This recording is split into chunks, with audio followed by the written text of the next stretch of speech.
Alright, I'm back. Yeah, this week was pretty busy, so I didn't get to make many videos or really do that much lock picking. Um, so that was sad. What I've got here today is a Yale 1-star British Standard Euro cylinder, 6 pins. It's called the KM Superior, is what the box said. Not to be confused with the Dimple Superior. Um, I've chopped it in half. Here's the other half, so I can gut it. I'm curious, what is everybody's opinion on cutting Euro cylinders in half to make it easier to gut? Sacrilege, or people not give a shit? Like, I don't know. Because, like, I live in the USA, so I'm never going to use it as a proper lock on anything, because it's not the standard around here, except on, like, screen doors sometimes.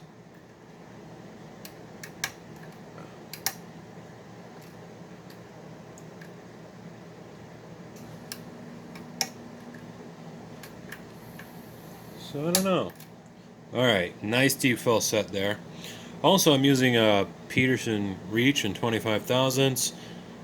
This is a weird one. I got it off their clearance rack. It's got regular spring steel in it, but then the rubber Peterson handle.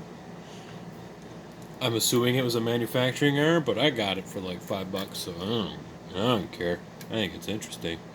I don't get to use it very much though, because I don't find a use for a Peterson Reach very often. But on this lock, because the bitting is especially nasty, and I have to pick it off of this ledge here. Normally with the Yale style keyway, I'd want to pick from the bottom and go through the holes, because the pins will cut a hole right through this piece of wording here, and then I can reach up and poke them. I've got a Wilka that's how I get, but on this one they were smart and they didn't have the key pins drop down that far.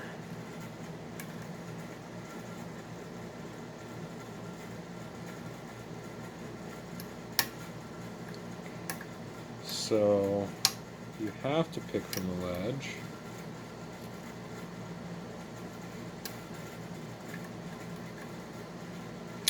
Which is kind of annoying.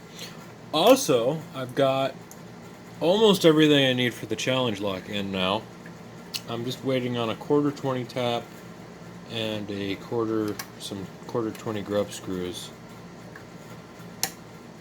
You'll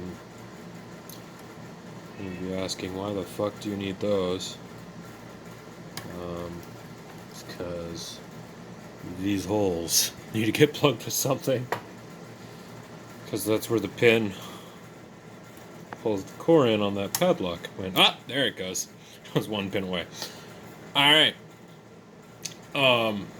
This might be the last video you see from me for a while, though. I am in university, and it's getting to be exam season. So I might disappear for the next week or two. I don't know. Depends on what life is like. But for now, we're going to gut this. The first time I've gut it, because I only cut it in half a few minutes ago.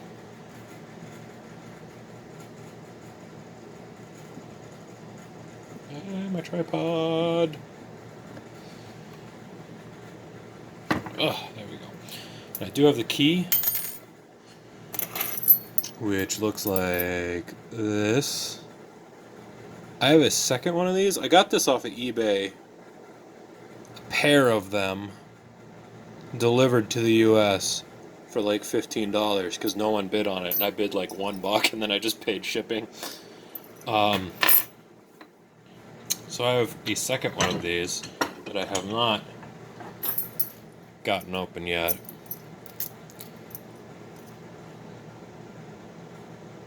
Because the bidding is a little bit nastier. I'm having a hard time getting those pins to pop open. But here we go.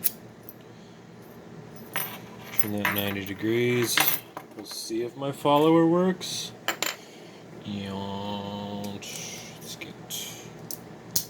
There we go. Let's get this off.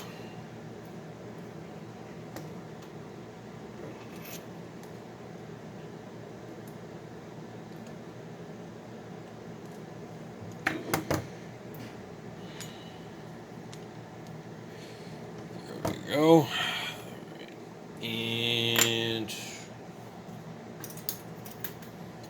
shim it just in case. I've never gutted this lock before. I think I've seen videos of either this lock or a very similar one done because I was having a hard time picking it. I wanted to know why.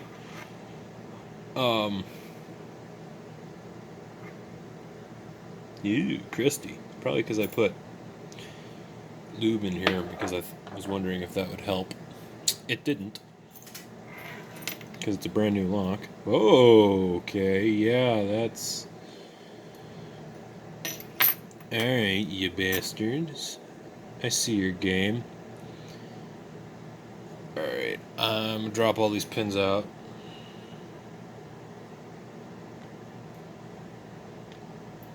And it is a keyed lock, so it actually does matter. There we go.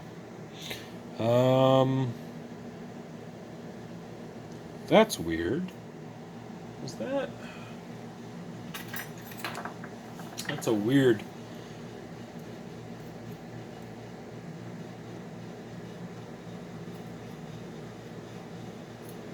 Okay, it's nothing. I thought I saw for a second like an undercut very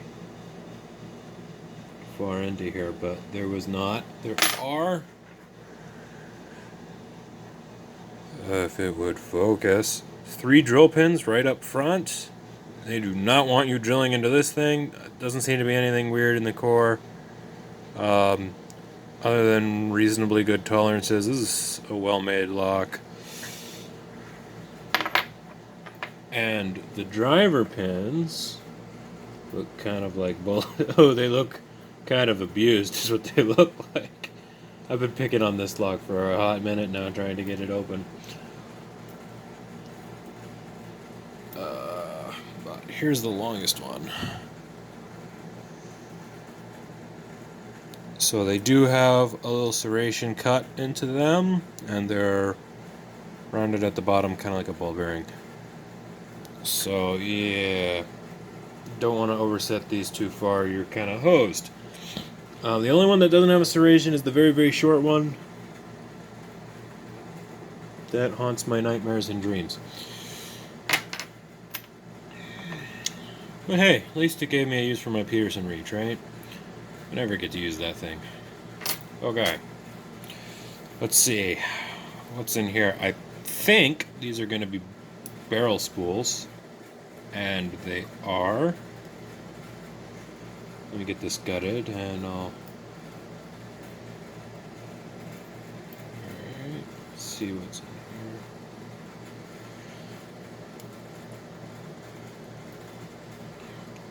here. Are they adjusted for pin stack balancing, or are they all the same? Looks like they might all be the same. Yeah, I think they're all the same. Okay. Very flimsy spring. It's a very crunchy lock, too. At first, it definitely did not like giving me much counter rotation. I think it wore in a little bit as I was picking on it, and I think that made it a little bit easier. I think from factory it was just very, very sharp.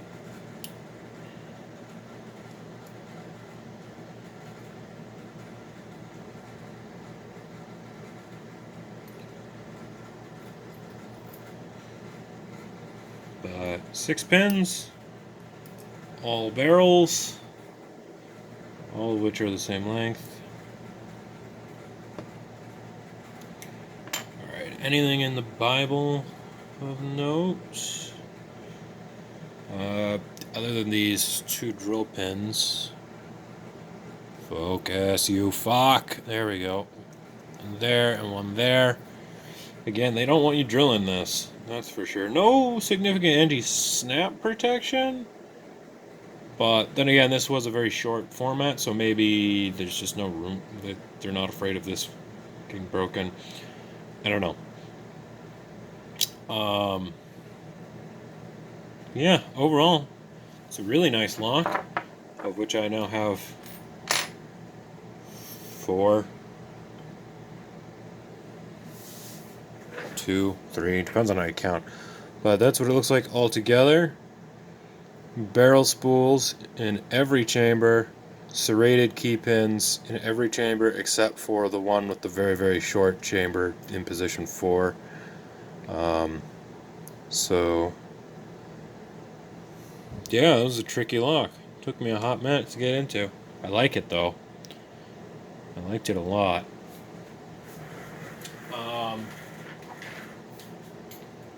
Other news? Nothing much. Alright, well, again, putting off the challenge lock making video again because it's just life is too hectic and I've still got to cut a fuck ton of shims. But that's it for today. Hopefully I'll see you some more this upcoming week. I don't know though. I got a job interview and exams to study for, so we'll see how that goes. Thank you for your time. Goodbye.